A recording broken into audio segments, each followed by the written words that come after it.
Dear friend, आप सभी देख रहे हैं एनसीईआरटी क्लास 10th का मैथ्स, जिसमें चैप्टर नंबर 5 चल रहा है और चैप्टर नंबर 5 का ये एक्सरसाइज 5.2 चल रहा है। ठीक है, 5.2 में इसकी प्रीवियस वीडियो में 14 जो क्वेश्चन थे, क्वेश्चन नंबर 14 तक कंप्लीट कर दिए थे। क्वेश्चन नंबर 15 से और जो आगे जो बाकी हैं क्वेश्चन एक्सरसाइज के, वो इस वीडियो में कवर करेंगे। ठीक है, जैसा कि मैंने बोला था कि अगर कोई भी डाउट होता है तो आप मेरे व्हाट्सएप नंबर पे संपर्क कर सकते हैं और मैं आपके डाउट को क्लियर कर दूंगा। ठीक है, और भी जो भी आपके डाउट हो वो आप मेरे व्हाट्सएप नंबर पे कांटेक्ट करके और फाइंड आउट कर सकते हैं। ठीक है, धीरे धीरे आपके जो 10th क्लास के जितने भी मैथ्स के चैप्टर्स हैं वो सारे कंप्लीट कर दूंगा। ठीक है, रोजाना आपको एक वीडियोज आपको मिलते रहेंगे। तो चलिए यहाँ पर देख लेते हैं एक्सरसाइज 5.2 का ये पार्ट 4 वीडियो है। ठीक है,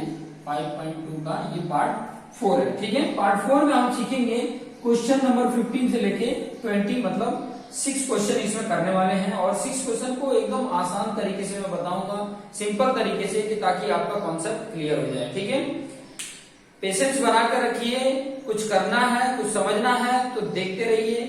चलिए स्टार्ट करते हैं क्वेश्चन नंबर 15 को। और क्वेश्चन नंबर 15 आपके यहाँ पर बोर्ड पर है, आप देख सकते हैं क्या लिखा है। For what value of n, n की कौन सी ऐसी वैल्यू होगी, are the n terms of two, इन दोनों का एन टर्म्स जो है, इसका एपी का और ये एपी, दो एपी हैं, इस एपी का एन टर्म्स और इस एपी का एन टर्म, ठीक है, इक्वल होगा। क्या बोल रहा है, ध्यान देना। For what value of n, n की कौन सी वैल्यू है जिसमें उसका nth जो टर्म होगा, इसका nth टर्म और इसका nth टर्म इक्वल होंगे। यहाँ पे बोला है इक्वल। तो सबसे पहले तो पहले वाले एपी को हम सॉल्यूशन में अगर लिखेंगे, सॉल्यूशन की अगर मैं बात करूं तो सबसे पहले तो फर्स्ट एपी ले लू। फर्स्ट एपी की अगर मैं बात करूं तो क्या है, 63, 65, 67 डैश डैश डैश। तो इसमें आपका ए क्या है, 63 है। डी क्या है, यहां पर अगर आप देखेंगे तो इसमें डी की वैल्यू 63, 65, 67, ये आगे की तरफ बढ़ रहा है, ये भी आगे की तरफ बढ़ रहा है। जस्ट 1 मिनट, कुछ समथिंग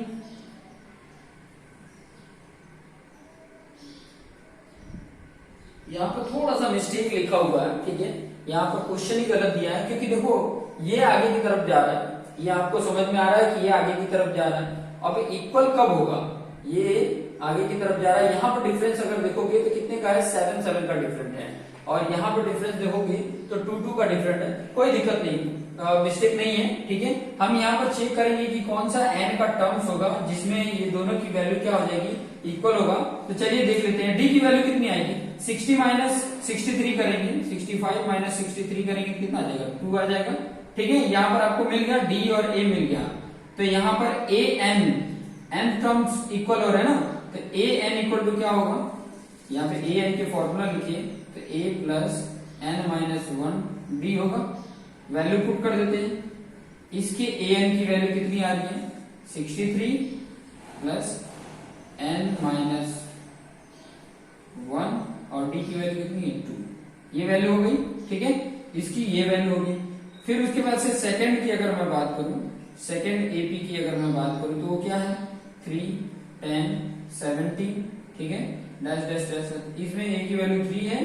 ठीक है, इसमें ए की वैल्यू कितनी है, 3 है, और डी की वैल्यू कितनी है, 10 minus 3 equal to 10 minus 3 equal to 7 है। ठीक है, तो यहां पर ए एन की वैल्यू क्या होगी, यहां पर ए एन की वैल्यू होगी 3 प्लस एन माइनस 1 7, ये होगा।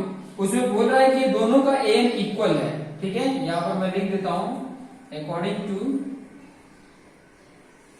कंडीशन, अकॉर्डिंग टू कंडीशन क्या हो रहा है, ए एन फर्स्ट का equal to a n second AP का। ठीक है, फर्स्ट एपी का क्या है, ये वैल्यू 63 प्लस एन माइनस 1 2, और इसकी वैल्यू 3 प्लस एन माइनस 1 7, ये वैल्यू है।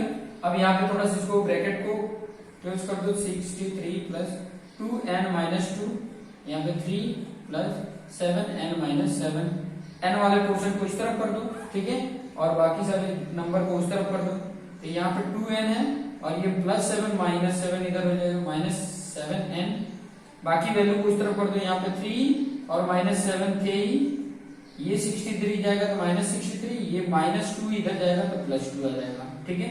इसमें देखो तो -5n आ जाएगा और यहाँ पर आप देखोगे तो ये माइनस माइनस ऐड कर दोगे तो 70 हो जाएगा और ये 3 to 5 70 माइनस करोगे तो 65 आ जाएगा, वो भी माइनस में आएगा।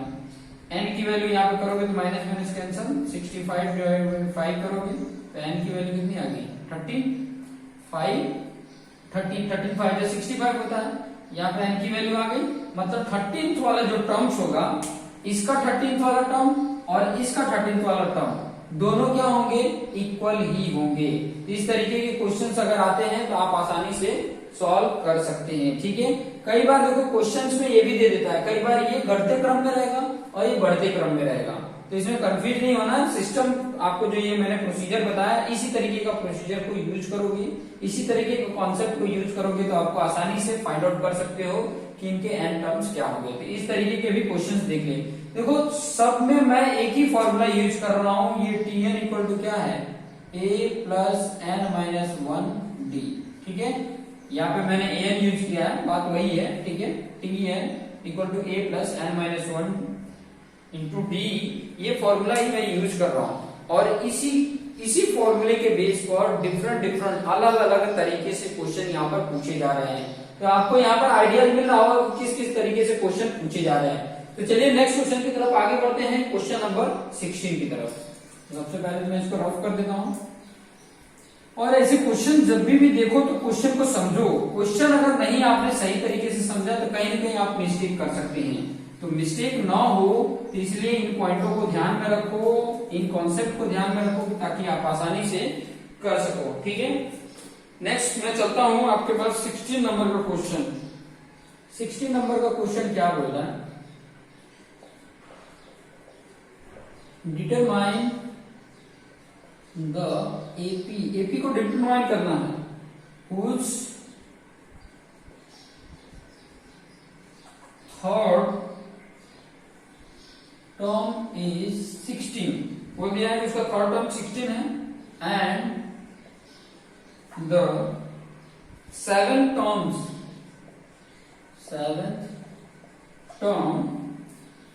exceeds the fifth term by 12। ये क्वेश्चन है, ठीक है।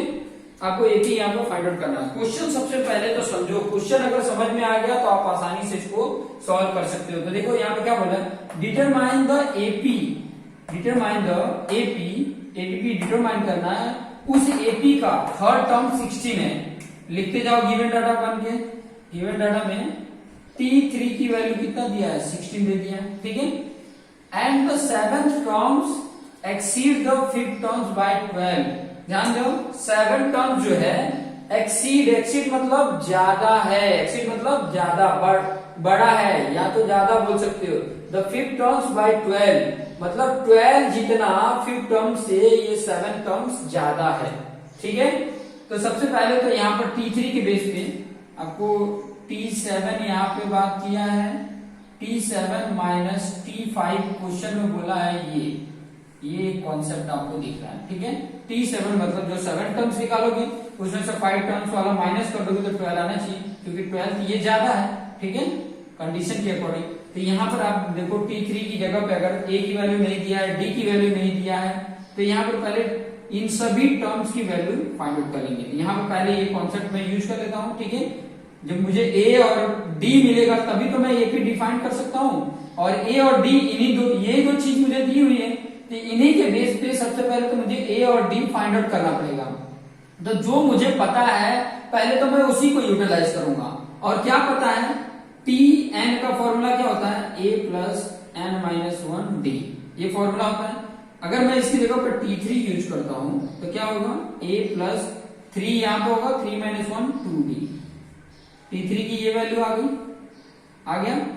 T7 की अगर मैं वैल्यू पुट करूं तो T7 इक्वल टू क्या होगा, A प्लस 7 यहाँ पे पुट करोगे तो 6d हो जाएगा, ये दूसरा इक्वेशन। और वही T5 यूज करते हैं तो a प्लस 4d होगा, ये तुम्हारा क्या हो गया, थर्ड टर्म हो गया। ठीक है, अब मैं क्या कर रहा हूं, ध्यान से समझना, इसकी वैल्यू पहले नंबर तो दी हुई है, इसकी वैल्यू यहाँ पे इक्वेशन, चलो इक्वेशन नहीं लिखते हैं, यहाँ पे लिख सकते हो सिमिलरली करके यहाँ पे लिख देना, सिमिलरली दिस वैल्यू। ठीक है, अब यहाँ पर मैं इस वैल्यू को लेता हूं, देखो इसकी जगह पर मैं ये 60 लिख सकता हूँ क्योंकि ये दिया हुआ है T3 की वैल्यू, a plus 2d equal to 16, इतना सिर्फ याद रखो। ठीक है, अब मैं क्या कर रहा हूँ, चलो लिख लो, इसमें ये इक्वेशन 1 लिख लो, ये इक्वेशन 2 लिख लो, ये इक्वेशन 3 लिख लो। ठीक है, उसके बाद मैं ये दोनों की वैल्यू इस कंडीशन में अप्लाई कर देता हूँ। ठीक है, ये कंडीशन में मैं अप्लाई करूंगा तो देखो 7 की वैल्यू क्या है, a प्लस 6d। ठीक है, माइनस करना है, माइनस में ब्रैकेट में लिख दो a plus 4d equal to 12, इसके अकॉर्डिंग आया, ब्रैकेट को हटा दो, a plus 6d minus a minus 4d equal to 12, a cancel, plus minus है तो 6d में से 4d माइनस करेंगे तो 2d आएगा। ठीक है, इक्वल टू 12, तो d इक्वल टू क्या आ रहा है, 12/2, d की वैल्यू आ गई 6, d की वैल्यू 6 आ गई। अब ये d की वैल्यू किसी एक इक्वेशन में पुट कर दो। ठीक है, इक्वेशन इसमें पुट करोगे तो कहां से वैल्यू मिलेगी, इसलिए मुझे जो ये मिला है फर्स्ट इक्वेशन उसमें पुट कर देंगे, putting the value in equation 1, इसीलिए इक्वेशन नाम दिया कि मैं यहाँ पे ये लिख सकूं। तो क्या दिया यहाँ पे, a plus 2d equal to 16 था, d की वैल्यू यहाँ पुट कर देंगे, 2 इंटू 6 इक्वल टू 16, 2 6 जा 12 और इधर जाके करेंगे तो 16 माइनस 12 कितना आ गया, a की वैल्यू 4 आ गया। ठीक है, 4 आ गया। अब जब a की वैल्यू 4 आ गया, d की वैल्यू 6 दिया है, तो हियर AP क्या हो जाएगा, हियर AP इक्वल टू पहला 4, 6 ऐड करते जाओ, 4 फिर 6 ऐड कर दोगे तो 10 होगा, फिर 6 ऐड करोगे 16, ऐसे ये AP हो गया। हियर AP इज 4, 10, 16, इस तरीके से आप AP बता सकते हैं। ठीक है, कॉन्सेप्ट समझ में आ गया होगा कि जब भी इस तरीके का क्वेश्चन दे तो जो आपके पास है, जो आपको पता है वही यूटिलाइज करना है, कुछ आपको बाहर से दिमाग लगाने की जरूरत नहीं है, जो आपको पता है वो चीज लिखते जाओ, आप ऑटोमेटिक उसी के कंडीशन के अकॉर्डिंग चलते जाओ, आप ऑटोमेटिक सब कुछ फाइंड आउट कर लोगे, जो कह रहा है उसके मुताबिक चलो, आपको आसानी से सब कुछ समझ में आ जाएगा। तो चलिए नेक्स्ट क्वेश्चन की तरफ आगे बढ़ते हैं, क्वेश्चन नंबर 17 की तरफ। तो क्वेश्चन नंबर 17 क्या है, नोटबुक और पेन लेकर बैठो, थोड़ा सा पेशेंस रखो, और अगर आपको अच्छे से थोड़ा बहुत आ रहा है, समझ में आ रहा है, तो वीडियो को स्पीड में करके देख लो। ठीक है, ताकि आपको आसानी से सारे पॉइंट आपको कवर हो सके। देखना इंपॉर्टेंट है, सभी क्वेश्चन को करना इंपॉर्टेंट है, क्योंकि जितने क्वेश्चन आप करोगे उतना ही आपके लिए इजी रहेगा। तो 17 नंबर का क्वेश्चन कर लें, क्या बोला है, find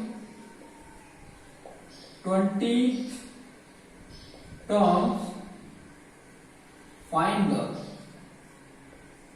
20th term from the last term of AP, इस AP का 3, 8, 13, 2, 5, 3 ये दिया हुआ है। इस तरीके के क्वेश्चन हमने पहले भी किए थे, बस कॉन्सेप्ट समझो। यहाँ पर बोला है कि आपको 20 टर्म्स फाइंड आउट करने हैं, लेकिन कहां से, लास्ट इसके टर्म्स हैं वहां से 20 टर्म फाइंड आउट करने हैं, स्टार्टिंग से 20 टर्म्स नहीं फाइंड आउट करने हैं, लास्ट से।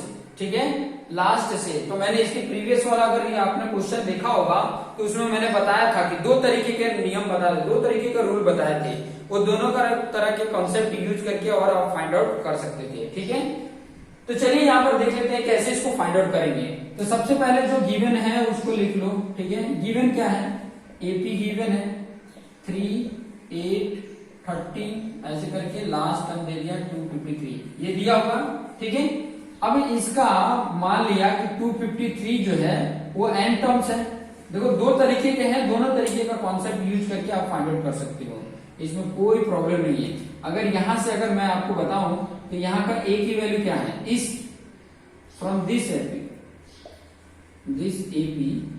इस एपी से अगर बोलूं मैं तो ए की वैल्यू क्या है 3 है, डी की वैल्यू क्या है 8 माइनस 3 क्या आ रहा है 5, ठीक है 5 5 क्या हो रहा है बढ़ते जा रहा है, 5 5 बढ़ते जा रहा है, ठीक है।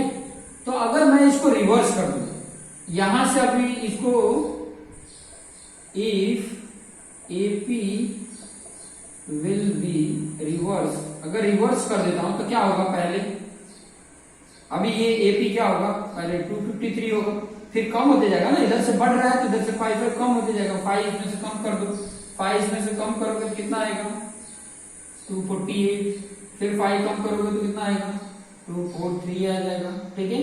इस तरीके से आगे बढ़ते जाएगा और लास्ट में ये आ जाएंगे 13, 8, 3 ऐसे करके आएगा, ठीक है।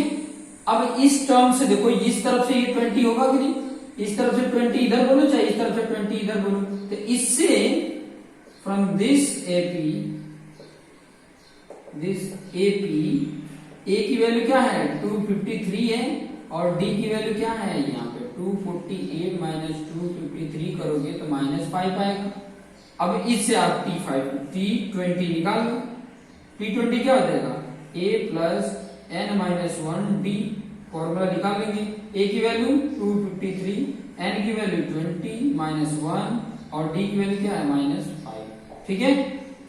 यहाँ 253 प्लस यहाँ पे 19 इंटू -5, 253 माइनस आएगा 19 5 का कितना होता है 95, यहाँ से माइनस कर देते हैं 5 माइनस 5 0, यहाँ पे 13 माइनस 9 4 और यहाँ पे 1, ये आपका T20 की वैल्यू कितनी आ गई 140 वैल्यू होगी, ठीक है 140 वैल्यू होगी। और दूसरा कॉन्सेप्ट ये है कि सबसे पहले तो इस कॉन्सेप्ट से इससे आप n फाइंड आउट करो, आपको डिफाइन होगा कि ये टोटल n कितने हैं, फिर उसका उधर से देखोगे कि 20 टर्म्स जो 20 अगर फ्रॉम लास्ट से लेते हैं तो स्टार्टिंग से वो कौन सा टर्म होगा वो टर्म नंबर फाइंड आउट करोगे, फिर बाद में ये टर्म फाइंड आउट करोगे तो आपको आ जाएगा, ठीक है। तो इस तरीके का भी कॉन्सेप्ट यूज कर सकते हो, ये थोड़ा इजी है, ठीक है ये इजी है, इस तरीके का कॉन्सेप्ट करके करोगे आपको आसानी से समझ में आ जाएगा, ठीक है। नेक्स्ट क्वेश्चन की तरफ आगे बढ़ते हैं, क्वेश्चन नंबर 18। अगर आपने ये कर लिया है नहीं किया है तो इसका स्क्रीनशॉट ले लो और आगे हम बढ़ते हैं नेक्स्ट क्वेश्चन की तरफ। इसको मैं रफ कर देता हूं सबसे पहले, फिर बाद में क्वेश्चन लिखूंगा और आपको आसानी से समझा दूंगा, ठीक है। मेरा काम है आपको आसान लैंग्वेज में, सिंपल लैंग्वेज में आपको समझाना। कॉन्सेप्ट को देखिए, कॉन्सेप्ट अगर समझ में आ रहा है तो आपके लिए ये आसान लगेगा, ठीक है। तो नेक्स्ट क्वेश्चन आपके सामने है, क्वेश्चन नंबर 18। क्या बोला है, the sum of fourth and eighth term of an AP is 24 and the sum of sixth and 10th term is 44. Find the first three term of an AP, ठीक है। इस AP का, ठीक है, ये जो एपी है फॉर्म ऑफ एपी, ठीक है, ये जो एपी है इस एपी का आपको क्या फाइंड आउट करना है, फर्स्ट 3 टर्म्स बताने हैं, फर्स्ट 3 टर्म्स बताने हैं। तो वो कैसे फाइंड आउट होगा, तो मैंने पहले भी आपको कॉन्सेप्ट बताया कि जो दिया है पहले उसके अकॉर्डिंग चलो, जो क्वेश्चन में बोला है। सम का मतलब क्या होता है एडिशन, ठीक है, सम का मतलब क्या होता है एडिशन। और क्या बोल रहा है पहला कंडीशन कि 4th और 8th टर्म का सम जो है एक एपी का, इस एपी का 24 है। फिर दूसरा कंडीशन क्या बोल रहा है कि 6 और 10th टर्म का सम क्या है 44 है। तो इसी के अकॉर्डिंग चलते हैं। आसानी से मुझे ए और डी मिल गया तो मुझे क्या एपी आसान है ना बनाना। तो मुझे ए और डी फाइंड आउट करना है, जो दिया है उसी के अकॉर्डिंग चलते हैं। क्या दिया हुआ है सॉल्यूशन में, T4 plus T8 equal to 24 दिया है, पहला कंडीशन। ठीक है, T4 अगर मैं यहां पर बताऊं, चलो इसको बाद में लिखते हैं। सबसे पहले तो ये फॉर्मूला आप लिख लो, Tn equal to a plus n minus 1 d लिखते हो। ठीक है, अगर मुझे T4 लिखना हो, सारे टर्म्स को मैं लिख रहा हूं, देखो a प्लस यहाँ 4 रखोगे तो 4 माइनस 1 3d आएगा। ठीक है, सिमिलरली अगर मैं बात करूं, सिमिलरली T6 की वैल्यू क्या होगी, a प्लस 5d, T यहाँ पे 4 था, फिर 8, इसका 8 लिख लेते हैं, 8 का क्या आ जाएगा 7d, फिर उसके बाद से 6 है और 10 है, तो T6 की वैल्यू a प्लस 5d और T10 की वैल्यू a प्लस 9d, ये आएगा इस फॉर्मूले के अकॉर्डिंग, ये आ जाएगा। ठीक है, अब यहां पर मैं आगे लिख रहा हूं according to first condition,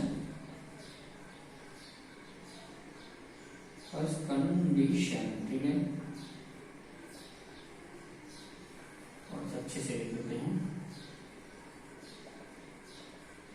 first condition. ठीक है, अकॉर्डिंग टू फर्स्ट कंडीशन क्या दिया, फर्स्ट कंडीशन बोला है कि T4 plus T8 equal to क्या है 24। अब वैल्यू पुट कर दो इसकी, T4 और T8 की वैल्यू कितना है, यहाँ पे a प्लस 3d है प्लस a प्लस 7d है इक्वल टू 24। a क्या हो गया 2a और 3 प्लस 10d इक्वल टू 24। 2 से सब में डिवाइड कर दो, इसमें 2 का डिवाइड करोगे तो a बच जाएगा, इसमें 2 का करोगे तो 5d और इसमें 2 करोगे तो 12। ये इक्वेशन 1 ले लो। ठीक है, according to second condition, according to second condition को अगर हम लेते हैं तो क्या है, अकॉर्डिंग टू सेकंड कंडीशन बोला है कि T6 और T6 प्लस T10 की वैल्यू कितनी है 44। यहाँ पे पुट कर देते हैं, a प्लस 5d इसका आ जाएगा और a प्लस 9d इसका है, यहाँ पे लिखा है हमने। यहाँ पे क्या हो जाएगा 2a हो गया प्लस 5 और 9 कितना हो जाता है 14d इक्वल टू 44। 2 से इधर भी डिवाइड कर दो तो a हो गया, यहाँ पे क्या हो जाएगा a प्लस यहाँ 7d इक्वल टू 22 आ जाएगा, ये इक्वेशन 2। ठीक है, अब ये दो इक्वेशन को सॉल्व कर देंगे। ठीक है, यहाँ पे लिख देता हूं फ्रॉम इक्वेशन 1 एंड 2, एक और दो को सॉल्व करने पे तो पहले में क्या है a plus 5d equal to 12 और यहाँ पे a plus 7d equal to 22। Subtract कर दो, माइनस माइनस माइनस ये कैंसल, जो नीचे का साइन है उसका साइन को चेंज कर दो, तभी तो सब्ट्रैक्ट करते हैं ना। ये माइनस हो गया कट गया, प्लस माइनस, यहाँ पे प्लस माइनस है तो माइनस करेंगे, 7 माइनस 5 2d और बड़े वाले का सिंबल जो था यहाँ पर भी 22 में से 12 माइनस किए तो 10 आएगा और बड़े वाले का symbol -10, minus minus cancel, d equal to क्या आ जाएगा 10 में 2 का डिवाइड करेंगे तो 5 आ जाएगा। अब किसी एक इक्वेशन में पुट कर दो, d की वैल्यू इसकी इक्वेशन में पुट कर दोगे तो a plus 5 into 5 equal to 12 from equation 1 को लिया है। ठीक है, तो 1 में ये d की वैल्यू पुट कर दिया, यहाँ पे a इक्वल टू क्या हो जाएगा a इक्वल टू यहाँ 25 हो रहा है, उधर जाकर माइनस हो जाएगा, 12 माइनस 25, a की वैल्यू क्या आ गया -13 आ गया। यहाँ पे आप देख सकते हैं कि a की वैल्यू कितनी आ रही है -13 और d की वैल्यू क्या है 5 है। तो फर्स्ट 3 बोला है लिखने के लिए, फर्स्ट 3 बोला है लिखने के लिए, तो फर्स्ट 3 को हमें क्या लिखना है AP अगर का फर्स्ट 3 वैल्यू लिखना है तो पहला तो -13, फिर बाद में 5 5 ऐड करते जाओ, 5 ऐड करोगे तो -8 आएगा, 5 और ऐड करोगे तो -3 आएगा, ये 3 हो गए। ठीक है, ऐसे आगे बढ़ते जाएगा, तो यहाँ पर ये AP इस तरीके से आ गया। तो इस तरीके से आप सॉल्व करोगे तो आपको आसानी से सारे जो कंडीशन है वो समझ में आ जाएंगे। मैं सिंपल तरीके से एक एक पॉइंट को यहाँ पर जोड़ के आपको समझा रहा हूँ कि ताकि आप इसको देख के आसानी से समझ सके, इसीलिए आपको ये प्रोवाइड कर रहा हूँ। ठीक है, नेक्स्ट 2 क्वेश्चन और है, वो भी देख लेते हैं। 90 नंबर का क्वेश्चन क्या है, सबसे पहले तो ये देख लीजिए, नहीं समझ में आता है तो वीडियो को रिमाइंड करके रिवाइज करके फिर से देखिए, ठीक है, बैकवर्ड करके फिर से इसको देखिए कि ताकि आपको समझ में आ जाए, ठीक है। वीडियो फ्री अवेलेबल करा रहा हूं कि ताकि आप इसको समझ के आसानी से इसको कर सकें। नेक्स्ट क्वेश्चन की तरफ हम आगे बढ़ेंगे। 19 नंबर का क्वेश्चन, फिर 20 नंबर का क्वेश्चन को करेंगे। सिंपल और आसान तरीके से क्वेश्चन अगर समझ जा रहे हैं तो आप आसानी से खुद भी कर सकते हैं। देखिए यहाँ पे 90 नंबर का क्वेश्चन क्या बोल रहा है, बोल रहा है कि सुभा राव स्टार्टेड वर्क इन 1995, ठीक है, eight an annual salary of rupees 5,000 rupees with the annual था, and received an increment of ₹200 each year। उनको हर साल 200 का इंक्रीमेंट होता था, ठीक है। In which year did his income reach ₹7,000। ये बताना है, क्वेश्चन है, ठीक है। कौन से साल में, ठीक है, कौन से साल में, ठीक है, in which year did his income reach 7,000, ठीक है। 1995 में उन्होंने उनकी जो सैलरी थी एनुअल इनकम, ठीक है, 1995 में कितना था 5,000, हर साल उनका 200 का इंक्रीमेंट होता था, तो किस साल में इनका जो इनकम था वो 7,000 हो जाएगा। तो इसको सबसे पहले तो एबी के फॉर्म में बना सकते हैं।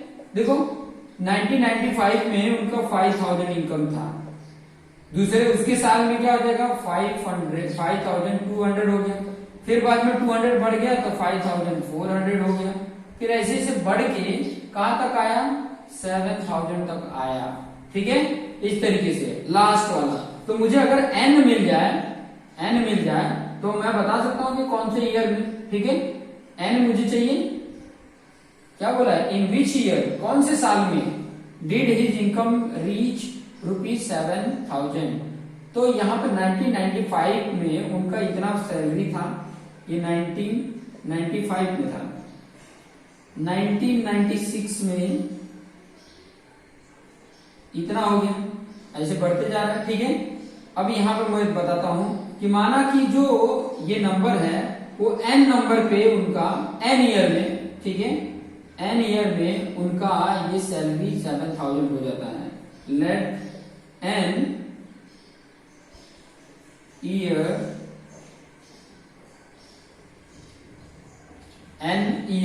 Late in n years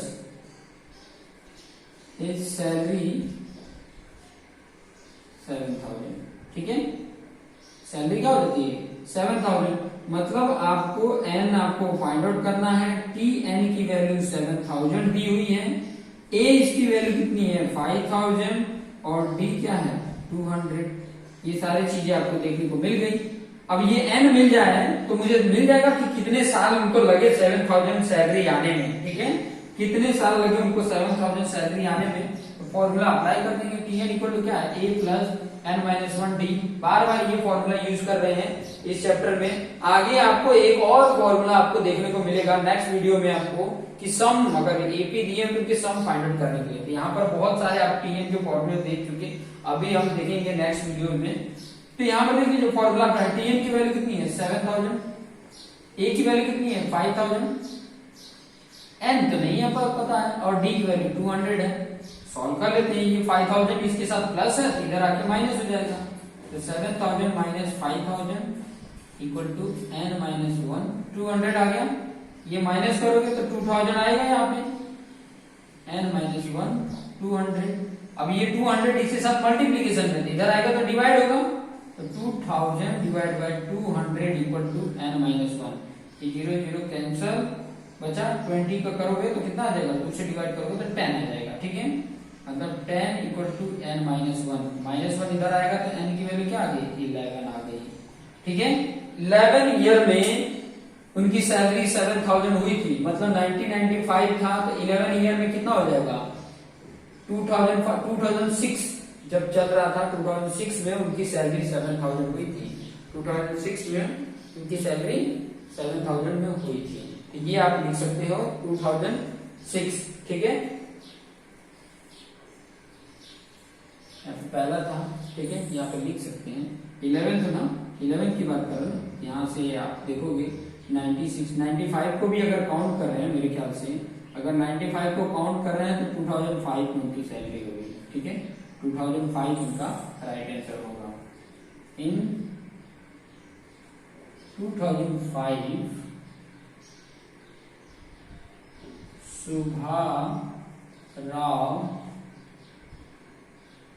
Subbarao had reached 7000 income. ठीक है, ये लिख सकते हैं।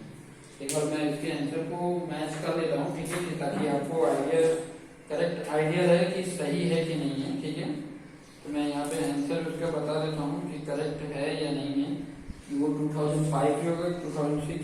वैसे मैं लिख के भी आपको बता दूँ, अगर लिख के भी इसको देखते हो तो आपको आइडिया मिल जाता है। इसमें सिर्फ 11th ईयर बोला है। ठीक है, इन विच ईयर बोल रहा है, विच ईयर में तो कौन से साल में, ठीक है, या कितने नंबर ऑफ ईयर ऐसे पूछता तो समझ में आता, लेकिन उसने सिर्फ 11 ईयर ही बोला है, यहाँ तक ही बोला है। आप लिख सकते हैं 11 ईयर भी। ठीक है, 11 साल में उनकी इनकम इतनी हो जाएगी। तो चलिए कोई बात नहीं, ये पॉइंट आपको समझ में आ गया। ठीक है, 11 ईयर लगे उनके सैलरी को 7000 आने में।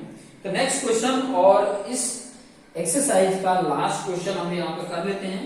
इस एक्सरसाइज का लास्ट क्वेश्चन जो बहुत ही इजी है, कुछ ज्यादा हार्ड नहीं है, बस कॉन्सेप्ट को समझ रहे हो तो आपके लिए आसान लगेगा। ठीक है, कॉन्सेप्ट अगर समझ रहे हो तो आपके लिए ये चैप्टर आसान लगेगा। फिर उसके बाद से हम नेक्स्ट 5.3 और उसके पहले के एग्जाम्पल को हम करेंगे। ठीक है, 5.3 और उसके पहले के एग्जाम्पल करेंगे। चलिए यहाँ पर देख लेते हैं 20 नंबर का क्वेश्चन क्या बोल रहा है। Ramkali saved ₹5 in the first week. In the first week, ठीक है, पहले सप्ताह में उन्होंने ₹5 बचाया ऑफ अ ईयर। साल के पहले सप्ताह जो था उसमें उन्होंने ₹5 बचाया। ठीक है, and then increased her weekly savings by ₹1.75। हर हफ्ते वो इतने रुपए अपनी सेविंग में बढ़ा देते हैं। ठीक है, पहले 5 था तो और इसमें बढ़ा देते हैं, 1.75 इतना हर वीक में बढ़ा देते हैं। If in the nth week her weekly saving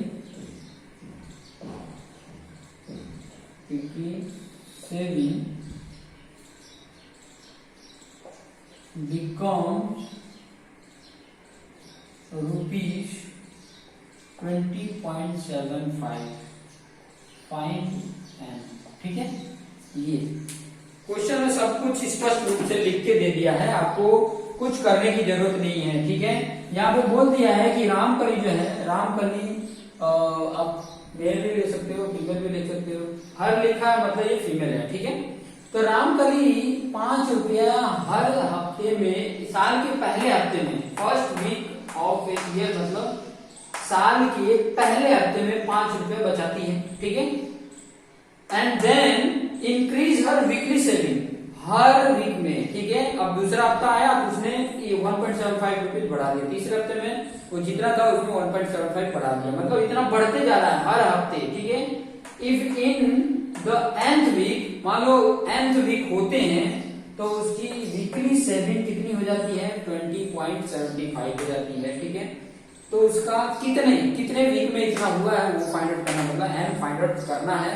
तो सबसे पहले तो एपी के फॉर्म में बना दो, जो लिखा हुआ पहला 5 था, ठीक है, पहला आपका 5 था, फिर उसके बाद से 1.75 ऐड कर दिए तो 6.75 हो गया, ऐसे से बढ़ते बढ़ते कहां तक आया है, 20.75 तक आ गया है, ठीक है।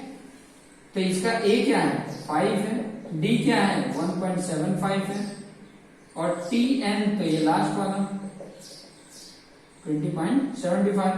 तो आपको एन फाइंड आउट करना है, तो टी एन इक्वल टू क्या होता है, ए प्लस एन माइनस 1 डी, फॉर्मूले में वैल्यू पुट कर दो, आसान है, कुछ नहीं है। टी एन की वैल्यू कितनी है, 20.75, ए की वैल्यू कितनी है, 5 है, प्लस एन हमें पता करना है, डी की वैल्यू 1.75 है, ठीक है, 1.75। आप यहाँ प्लस है, इस तरफ इसके साथ ये प्लस है तो यहाँ माइनस कर दो, 20.75 minus 5 equal to n minus 1.75। इसमें से अगर माइनस करते हो तो कितना हो जाता है, 15.75, ठीक है, n माइनस 1.75, मल्टीप्लीकेशन है 1.75, इधर क्या हो जाएगा, डिवाइड हो जाएगा, कितना है 15.75 divide by 1.75 equal to n minus 1।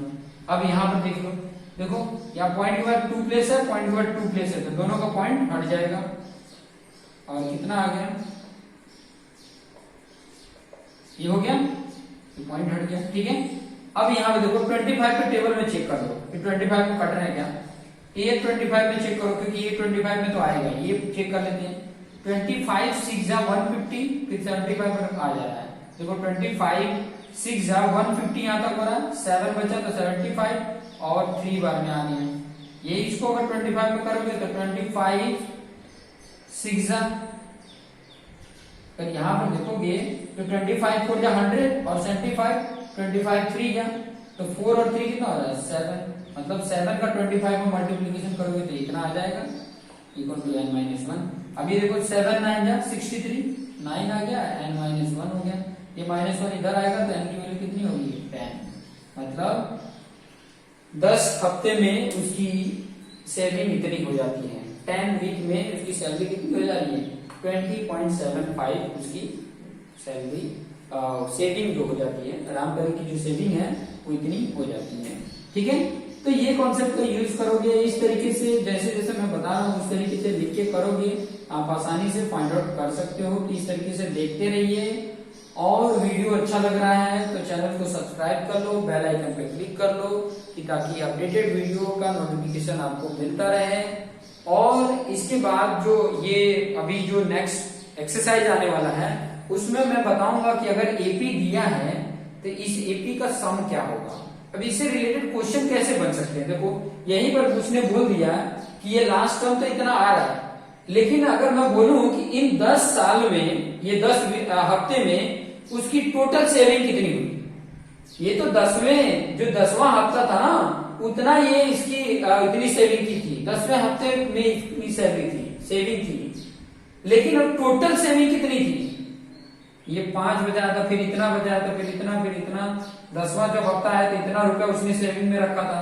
तो ये टोटल सेविंग कैसे फाइंड आउट किया, टोटल कितना उसके पास सेविंग हुआ 10 वीक में, तो ये फाइंड आउट करना है। तो ऐसे घुमा फिरा क्वेश्चन उसमें सम में भी आएंगे, कुछ और फॉर्मूले भी मैं बताऊंगा, इसके जो नेक्स्ट वीडियो है उसमें मैं आपको फॉर्मूले भी बताऊंगा कि डिफरेंट क्या फॉर्मूले हैं, डिफरेंट कंडीशन के लिए वो फॉर्मूले कहां पर यूज करेंगे, तो सारे कॉन्सेप्ट मैं आपको नेक्स्ट वीडियो में प्रोवाइड करूंगा। तो देखते रहिए, और आपके जो दोस्त मित्र हैं जो 10th क्लास में पढ़ रहे हैं, हो सकता है वो वीक हो, लेकिन ये वीडियो उनको मिलने की वजह से उनको काफी हेल्पफुल रहे, तो उसके लिए बेनिफिट है कि उनको शेयर करें, और आपके एक शेयर से आपका कुछ जाएगा नहीं, ठीक है, आपके शेयर करने से आपका कुछ नहीं जाएगा, लेकिन आपके फ्रेंड को हेल्पफुल हो जाएगा। तो देखते रहिए और अपने दोस्त मित्र को शेयर करना ना भूलें। So thank you for watching this video.